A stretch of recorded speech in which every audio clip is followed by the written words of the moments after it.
As you can see, we basically said to the market that we're aiming for EBITDA margin of 30%, and by and large, that has been maintained. And that same margin has also prevailed for 3Q of 2024. Moving on, in regard to the growth for Siloam, we have outlined previously that a lot of the growth is anchored by the growth in the revenue acuity, yeah, or basically the strategy from our Siloam 5.0 was to focus on more complex and more advanced procedures. As a result, our average revenue per occupied bed is substantially higher than our industry peers. As you can see, I mean, that strategy has continued to bear fruit for the performance of Siloam.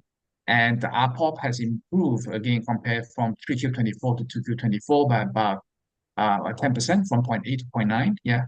And the average revenue per patient's days has also improved by about 4.4% from 6.6 million IDR to 6.9 million IDR.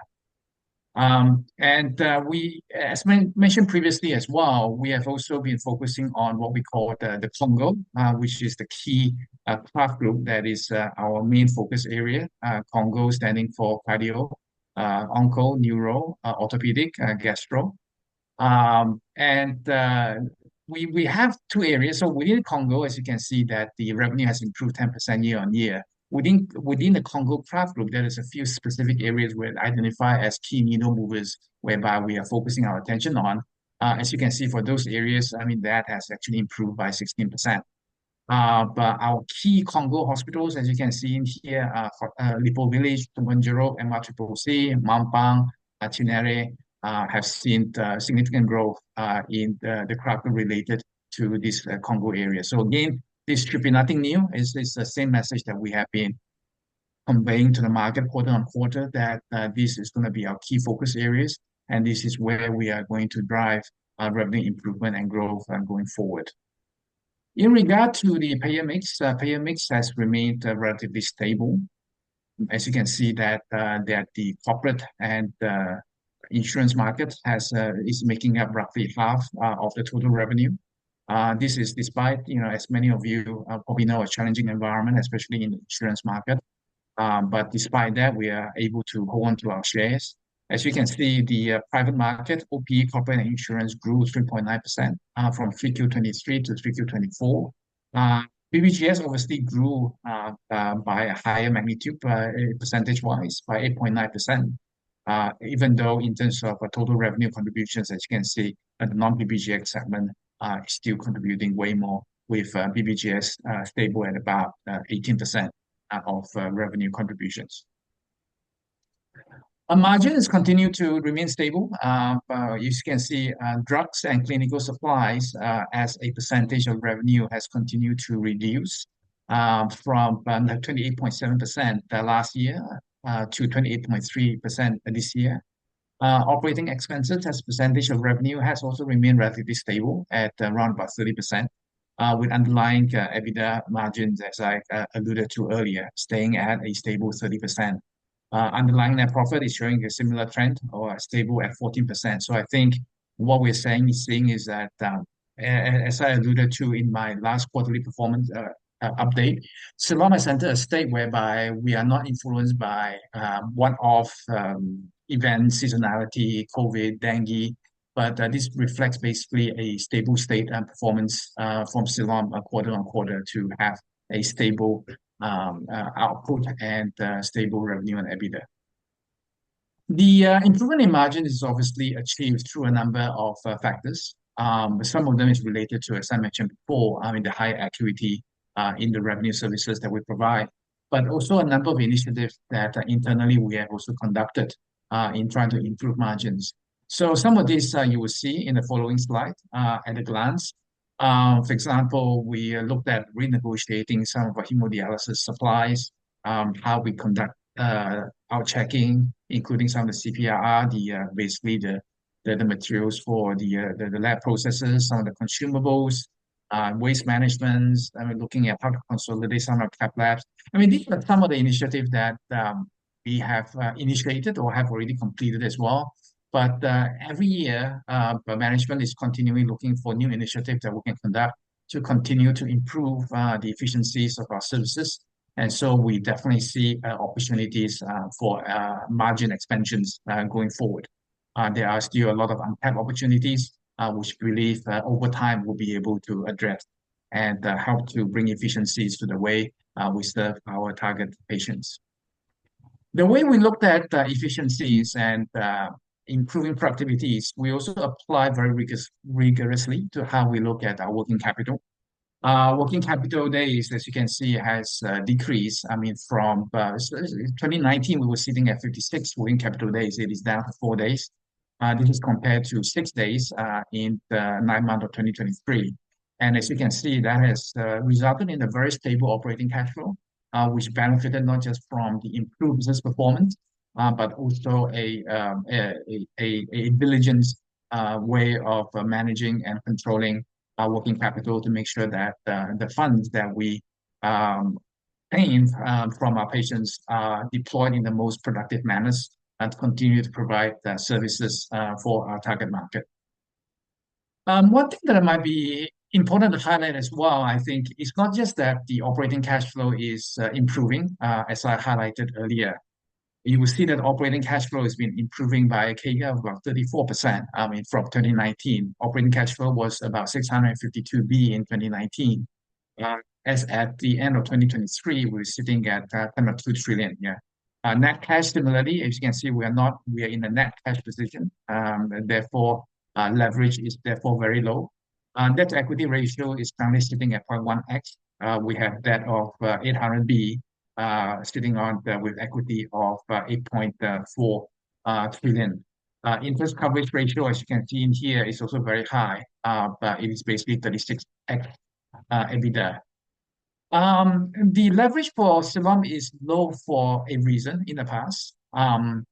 As some of you may be aware, as a subsidiary of Lippo Karawaci, due to the bond covenants that Lippo Karawaci has, we are restricted in terms of the amount of money that we can borrow. I think due to the various restructuring, which you all know, but recently, that limitations does no longer applies to Siloam. So Siloam will be in a position to be able to increase its leverage going forward. And I think by being able to increase its leverage, we'll be able to make the return on equity much better for our investors going forward as well, because we'll be able to take advantage of leverage to be able to expand our hospitals and increase the number of beds, increase the CapEx investment that we made, and looking at generally expanding the range of services we provide or the acuity of services that we provide as we have done in the past. This, if you can see, can be reflected. I want to give a brief business update in regard to some of the key developments. We do have a key market that we think is very important and for us to examine, which is Surabaya. Now, Surabaya, as many of you know, is basically the second largest city after Jakarta. Sorry, Vivian, can you? Yes. Despite the fact that it is the second largest city, Siloam currently only has one hospital in the Surabaya, which we do believe that we are underserving our Surabaya market.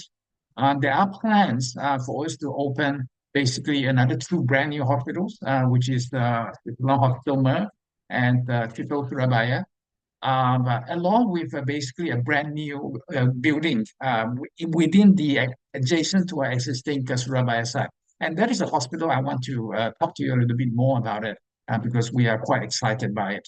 Next slide. So, excuse me. Siloam Surabaya, as many of you may well know, is one of our flagship hospitals. Is one of our main revenue contributors. It's been growing with at a CAGR 11% year on year on the revenue basis over the past 2 to 3 years.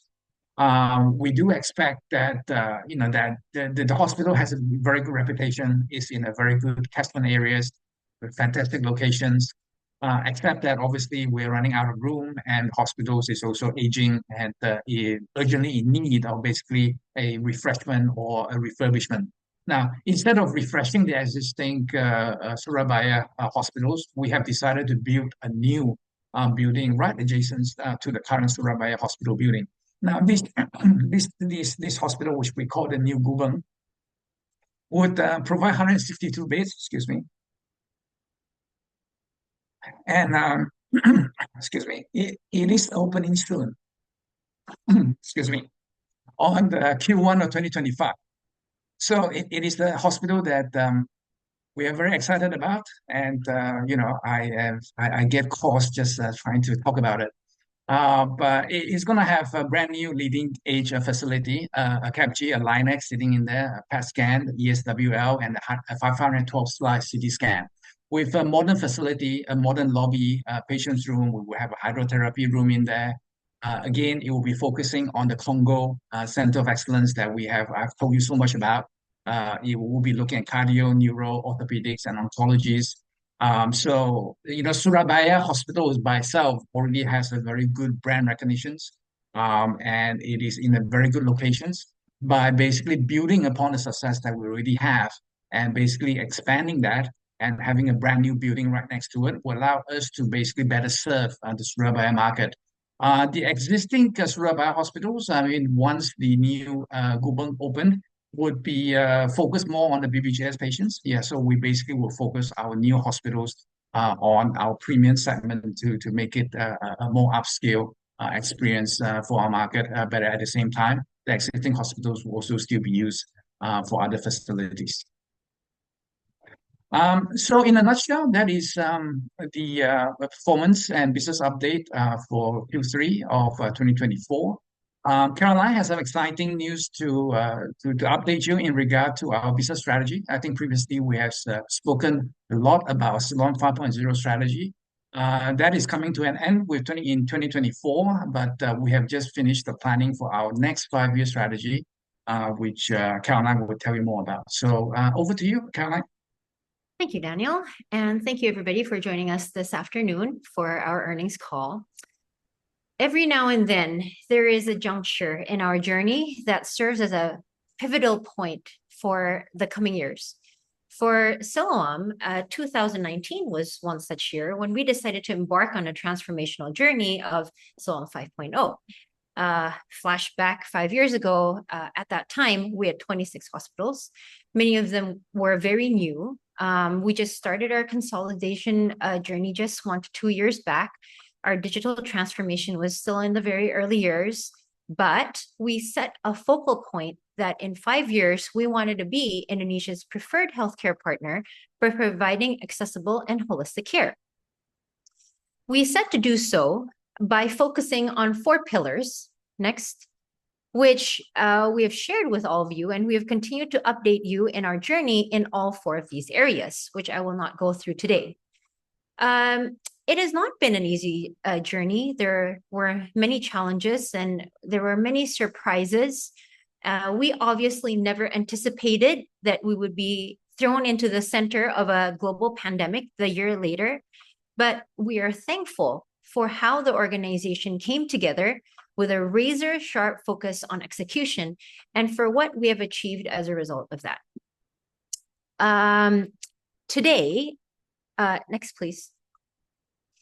Today, as a result, we are reaching more patients than ever, both offline and online, through all our lines of businesses and all our lines of services. Our brand is stronger than ever. Our payer mix has shifted.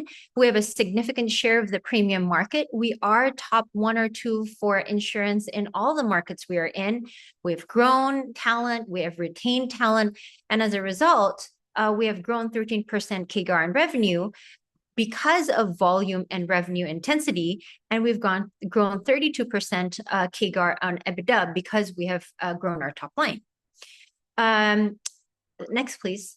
And a strong reason for that is because we've continued to grow our clinical capabilities, which I've been sharing with you.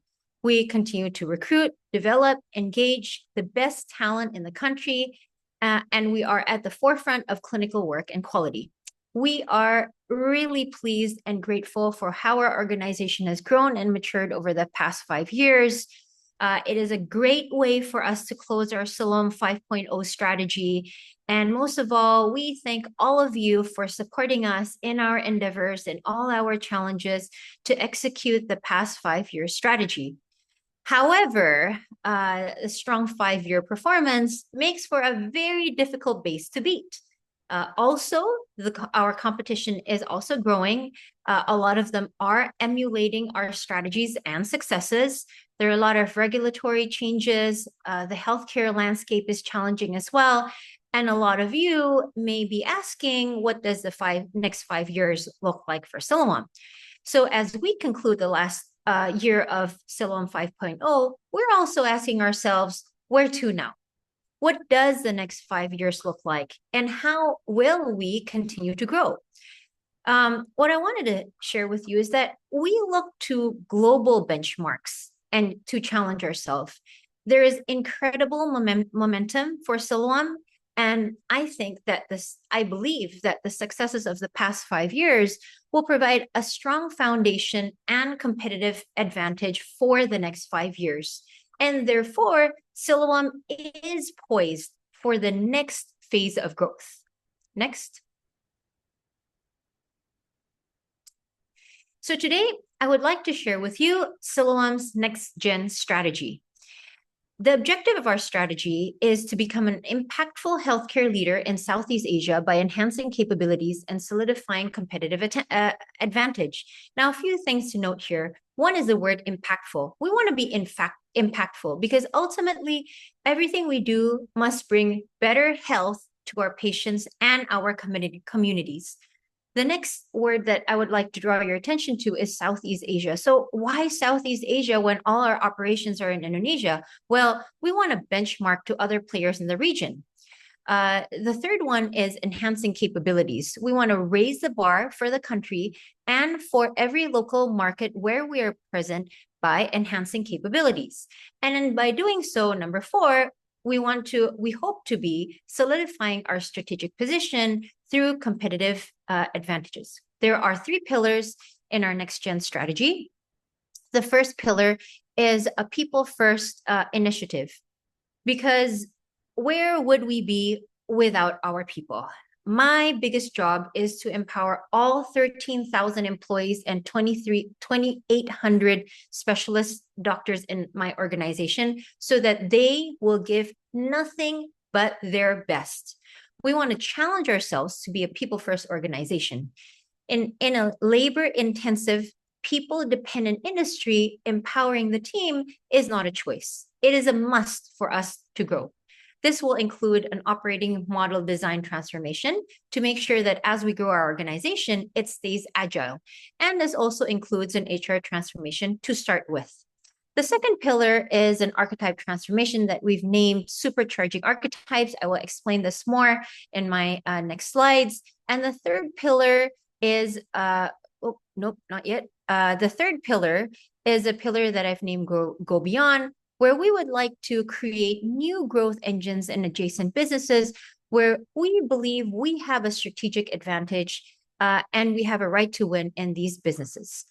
There are 5 goals to support our objective. Next, in areas of financial, patients, clinical excellence, people, and business portfolio, which I will not go into detail, but in each of these 5 goals, we have indicators. We have set targets for ourselves, and we will use this to also set targets for the rest of the organization and cascade it to everybody in our organization.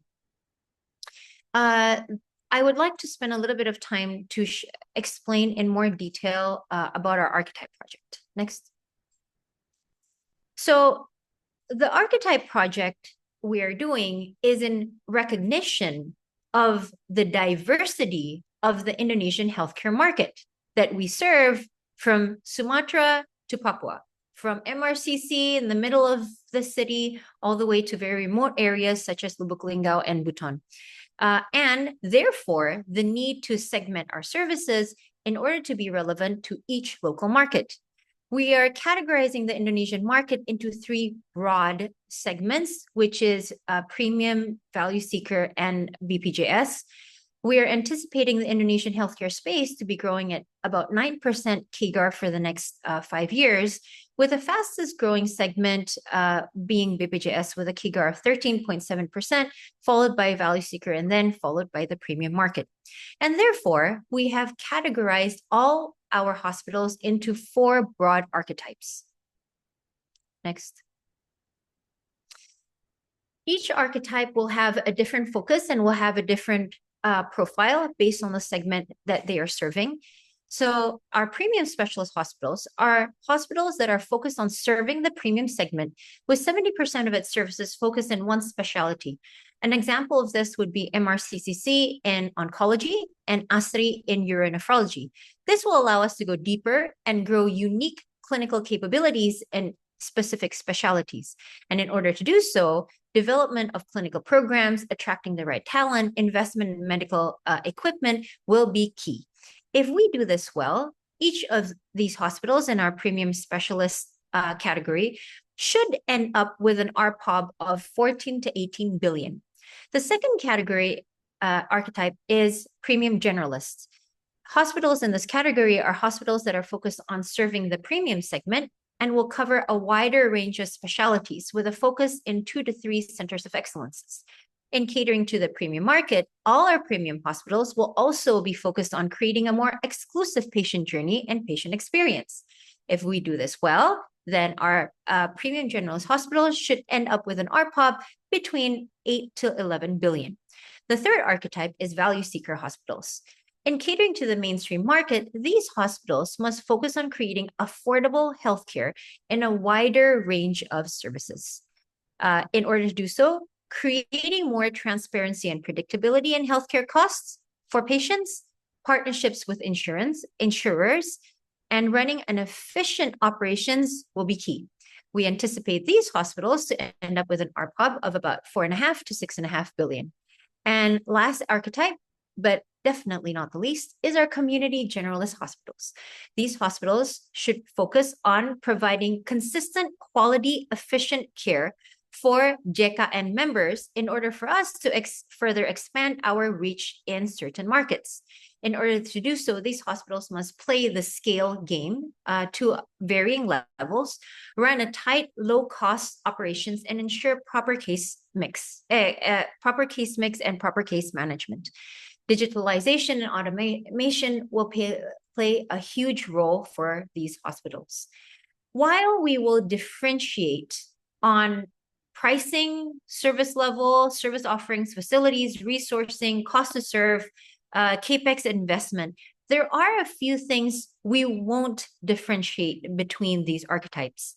This includes clinical SOPs to ensure consistent quality and patient safety throughout all of our hospitals, and the level of compassion that we provide to our patients that we serve.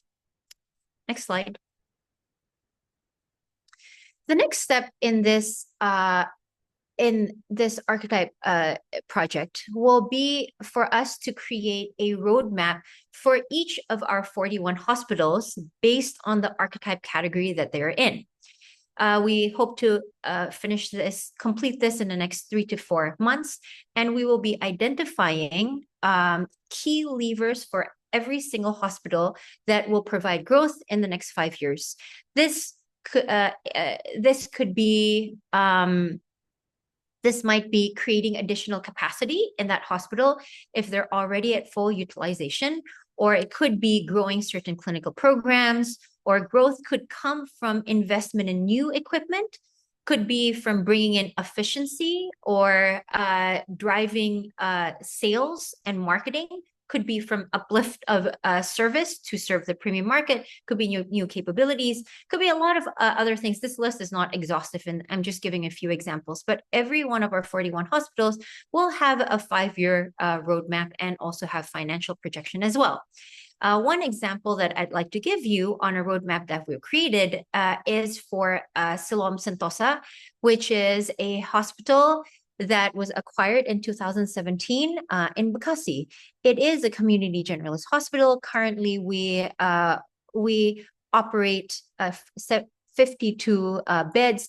And we believe the key lever for this hospital would be increase in capacity, standardization of clinical and operational protocol in order to bring in efficiencies and digital infrastructure. And by doing so, we anticipate a growth of 21% CAGR on the top line for this hospital and 58% for the bottom line for this hospital. And so this is one example where focusing on the segment being customer focused and coming with the right service and the right levers will bring future growth in the next 5 years.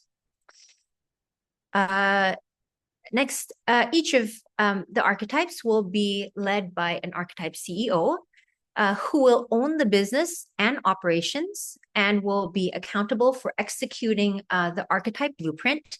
Each of my CEOs are very experienced in hospital business and operations, very strong management and leadership, and above all, a passion for healthcare. So I'm very excited about this archetype transformation, and we will be bringing more updates to you in the following months and years. Next, implementation and execution of our next-gen strategy will, as you can imagine, require massive effort, and therefore, I'm pleased to be sharing a few new members to my team. The first one is Pak David Utama, who has just joined in the past few months to my management team. Pak Sumanta Ray, Chief Strategy and Commercial Officer, who has also just joined in the past few weeks, comes with a lot of experience in healthcare himself, and Mr. Yonyi Chua, who will be PMO for our next-gen strategy. Next. A brief update on our pipeline projects, like I always like to do. These are not new projects that I'm bringing to you. I'd like to highlight two on the slide. The first one is Siloam Makassar Extension that is now operational. This includes much needed additional OPD space, operating theaters, critical areas to support its transformation to a premium generalist hospital. Also, Siloam Asri expansion. Siloam Asri is a hospital that has done very well and has brought exponential growth from kidney transplant and uronephrology subspecialty services. The issue for this hospital in growing further is capacity, and this extension will unlock further growth potential. Next slide. And these are a few other projects behind the projects that are in the slide before. Generally, everything on track, nothing new, and we hope to give you further updates on all these pipeline projects in the next few months and years. As promised, also updates on ESG that we will do periodically. And also in wrapping up for our 2024, while ESG is not new to us, this year the focus was on having a more structured approach. A few things that we have done specifically, one is the formation of the ESG SteerCo to oversee all our ESG activities and progress and provide enhanced governance for our ESG efforts.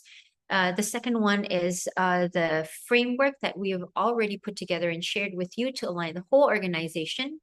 The third one is a decarbonization plan that we have started working on and will be sharing with you once it is completed. EcoVadis, we've done already for the past few years, but this year we have doubled down efforts to do a lot of cleanup and improve on policies, documentation, coverage, etc. We expect a significant improvement in our EcoVadis rating this year, and the assessment will be started in the coming weeks. So we will have an EcoVadis rating by the beginning of next year for 2024. We continue to focus on projects such as our operations in Papua and Sri Lanka, which we have shared on this year.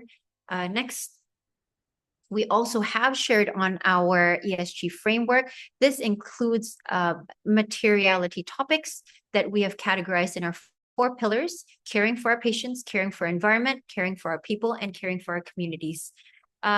We have identified pillar owners for each of the 4 pillars who are accountable for each of the topics and the initiatives. We've also determined indicators for us to measure progress in each of these pillars, integrated into the organization's KPIs. So it will not be separate KPIs, but it will be integrated in everything that we do in the organization. I'm also happy to share that we have been granted membership into the UNGC, which is a major milestone for Siloam. We'll also do EcoVadis and decarbonization that I've mentioned, and we will have new ISO certification by the end of this year. That concludes our presentation. I hope that all of you found it helpful and insightful. We look forward to updating you in our future earnings call with more positive news and updates. And most of all, thank you for your continued support. Have a good afternoon. I returning back to Vivian. Thank you. Thank you, Bu Carol and Pak Daniel. So now is the time for Q&A. Just a kind of reminder for participants who want to ask questions, please use the Q&A box.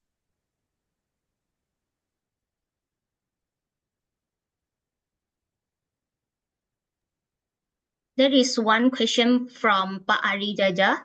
Can you please share color on what would be the low-hanging fruits on this new strategy and what are the more challenging ones to achieve in the near to medium term on the backdrop of intensifying competitions? Thanks, Ari, for this question. I think, we continue to monitor our competition, their strategies, their initiatives, and their developments. And I think that the strategy that we have embarked on the Siloam 5.0 is the right strategy and is in the right direction. And therefore, in evaluating our position towards theirs and in response to their developments, our response is not a knee-jerk reaction where we are having to take certain decisions as a result of the things that they're doing. In fact, if anything, it is validating the things that we are doing. So in order for us to continue to be at the forefront of what we are doing, it is precisely in strengthening our core, in strengthening operations, in building clinical capability, going out to get talent. So our offensive strategy is the best defense for the intensifying competition that we certainly do face. And therefore, we need to make sure that also the archetype strategy is very important, that each hospital has a clear identity. And if every hospital has a clear identity and a clear focus, then they will also be more competitive in each of their local markets as well. And so this is one of the reasons that we have done through our archetyping. If anything, Ari, I think that in response to the developments of our competition is that we should be bolder and doing the things that we have decided to do. So we have decided 5 years ago that we would attract, retain, and develop the best clinical talent. And that still is the right strategy for us to do in the face of competition. We just need to be even bolder in doing that, even bolder in growing clinical programs. So I hope that answers your question. Okay, thanks, Bu. There's another question from Pak Ari too. On pricing, how should we think about the potential hikes or magnitude in 2025 in the light evolving payer dynamics? Yeah. I think a few of the questions are related here. Yeah. There's some questions around the insurance companies, challenges around that. So I think those are all related questions. Maybe you can just answer. Exactly. So I think that our views on insurance. So it certainly has been a challenging 12 to 18 months for the insurance market. And because they are a big part of the ecosystem, we have also noticed challenges as well. For us, as being a part of the ecosystem, their sustainability is our sustainability as well. And therefore, we have been in intense talks with all our insurance partners over the past 12 to 18 months. I think that what is happening is a great resetting in the insurance market that involves their pricing, their value proposition, and their cost. And when they reset their pricing, their value proposition, and their costs, then obviously it affects us. Ultimately, for us, our pricing and our value proposition has to be a match. And therefore, again, the archetyping is a great solution, which has been welcomed by a lot of our corporate insurance partners. So in resetting their products, they're also able to send their patients to the right hospital based on the archetypes. We also so there are a few things that we are doing. So number one is we are obviously in talks with a lot of these insurances, all of our insurances. Number two is for us to create better transparency in our pricing. And for that, we've been in talks with them in creating packages, estimated bill sizes, and we are in the process of putting in a tool that will allow us to use AI to come up with a estimate on different bills based on historical. So that's number two that we're doing. Number three is there's been a request for us to do a COB, which we are in the process of doing as well and working with our partners. Daniel, did I miss anything? I think those are the three main things that we are doing with our insurance partners, right? And number four, of course, as a lot of insurances are responding and moving to preferred networks, we are working with them to make sure that we are in the preferred network and our offerings and our pricing also matches their preferred network as well. And so far, we are in all of the preferred networks of all the major insurers as well. So I remain very positive that as the insurer market recover and continue to grow, then we will grow with them as well. Okay, Carol, I think I'll take some of the financial questions. There's some questions around the revenue growth being slower for 3Q24. I think it's important to point out the fact that last quarter's 3Q of 2023 was a very high base. Yeah, 3Q23 grew about 30% compared to 3Q22. So we basically came out of COVID faster than other players, and therefore 3Q of last year was again due to a few seasonal factors as well. But it was a high base. So even with that high base, as you can see, that we have still managed to maintain and that performance is coming out. But again, I think it's unrealistic to expect 20 to 30% year-on-year growth. So coming out from a high base, we do believe that the revenue this year is actually a stable performances compared to what we were doing before. Now, in regard to the 5-year plan, I mean, do we have any financial target? We certainly do. Internally, we have had a lot of discussions and set ourselves a very stringent target in terms of what we want to achieve for the next 5 years. But it is not something that we're prepared to share with the market at this moment. But what I can say, though, is that in Siloam 5.0, we similarly set ourselves quite tough financial targets, and we did manage to achieve them for 2024. So again, we are hopefully that is a good base. I mean, for us to be basing our next 5 years plan and for us to be able to go all out to be able to hit those numbers that we set for ourselves. In regard to there's questions around leverage. I mean, is there kind of any target leverage that Siloam is aiming for? Not really. I don't think we look at leverage that way. But we don't go out and say, oh, by the way, we need to have a leverage of 4.5x. Let's go see how much we can borrow. I think in all instances we look at potential investment opportunities. We then look at sources of funds. In the past, all expansions have all been funded by internal cash. I guess what I'm trying to say here is that with the potential to be able to leverage and borrow more, there is potential going forward. I mean, future expansion and future new hospitals could be funded out of some of this leverage opportunity, but we certainly don't have any sort of leverage target per se. Target outlook for CapEx, same as what I said before, about 2 trillion. And in regard to the 14 hospitals on this with first read, again, we've answered these questions a few times. We have bought back Surabaya, which, as you can see, we are now actually building upon that and expanding that hospital. We will basically over time look at it strategically. We do intend to purchase more hospital back from first three, but again, all those will be balanced out between how best to deploy our capex, be it for buyback of hospitals or be it for expanding existing facilities, buying new equipments, or building new hospitals. So all cases will be evaluated thoroughly.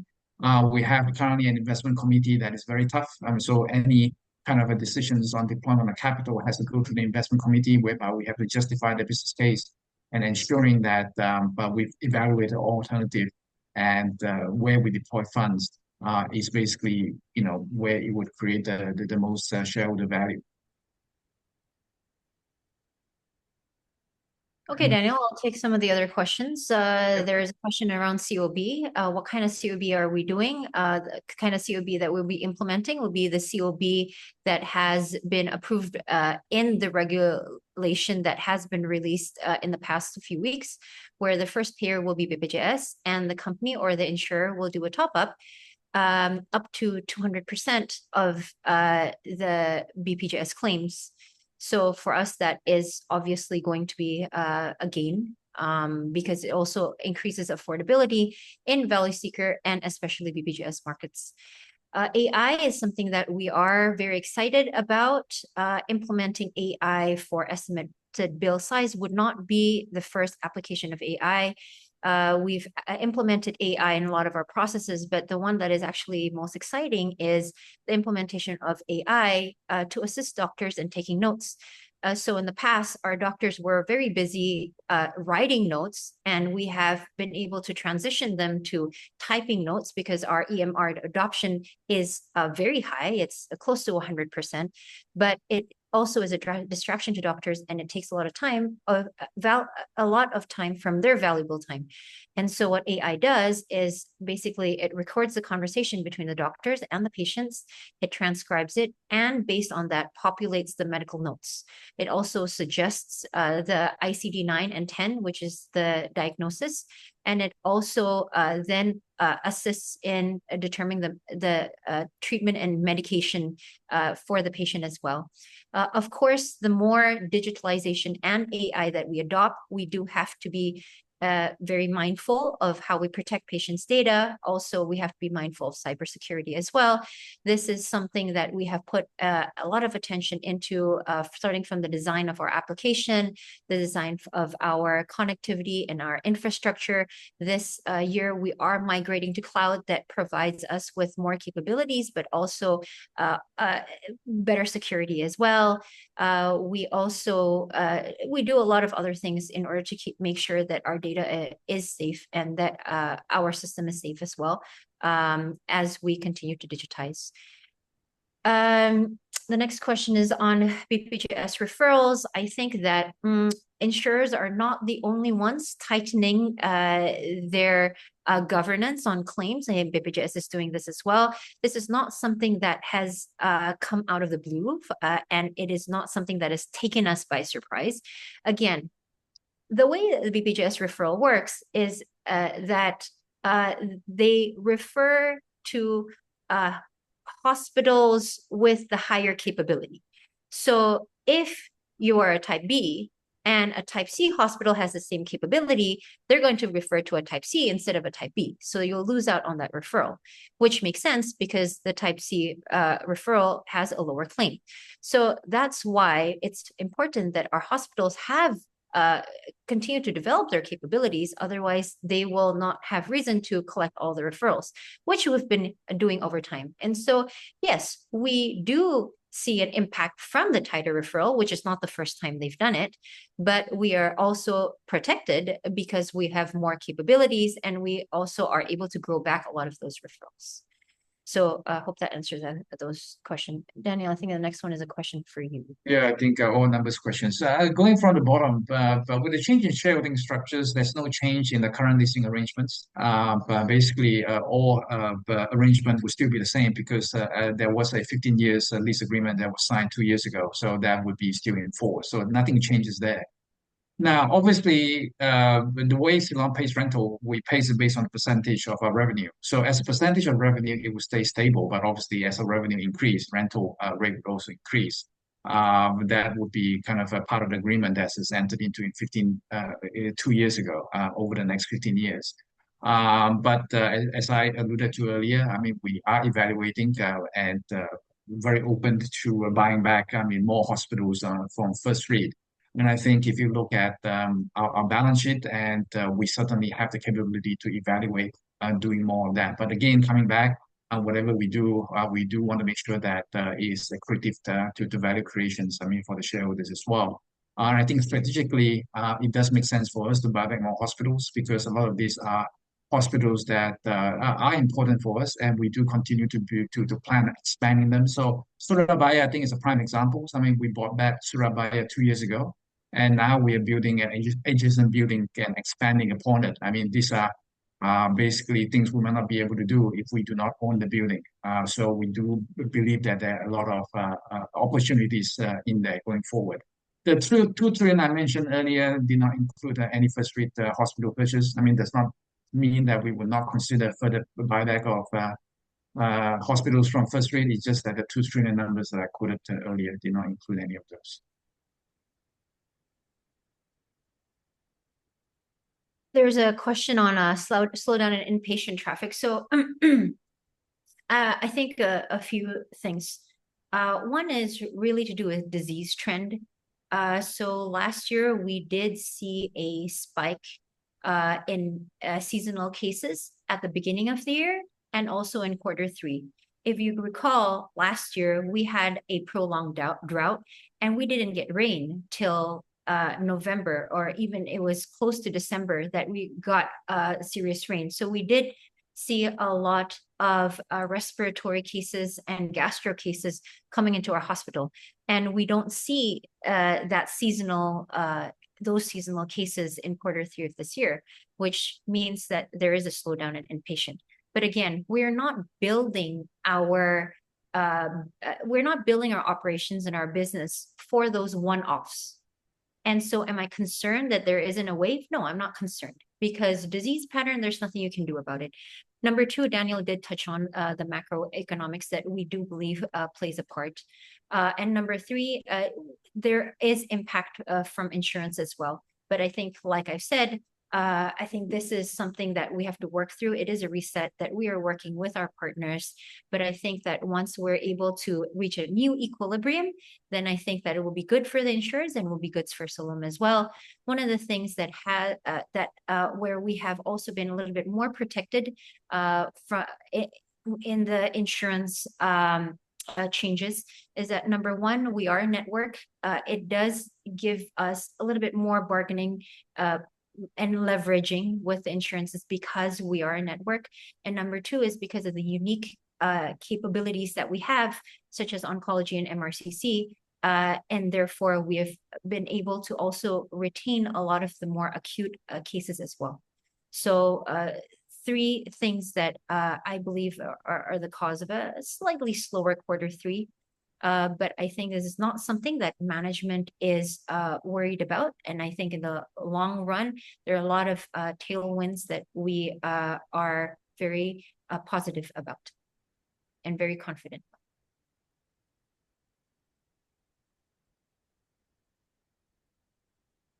Daniel, that's probably too early to talk about Q4 at this stage. But well, we are seeing a very positive October. I mean, let's put it this way. So we remain cautiously optimistic. I mean, for 4Q. Because as you remember, the spike on seasonal cases last year is in Q3, specifically in September. And so as that spike in seasonal cases comes down, then naturally, then the base is lower. I think we're only allowed to share that much. But yes. Okay, I think we've addressed all the questions again. Okay, Pak. Well, thank you so much for joining. That concludes our call for today. Thank you, Bu Caroline and Pak Daniel, for your time. We'd also like to thank you to all participants who joined the call for today. Thank you and have a good day, everyone. We'll see you on the next webinar. Thank you, Pak. Thank you, Bu. Thanks. Bye. Bye.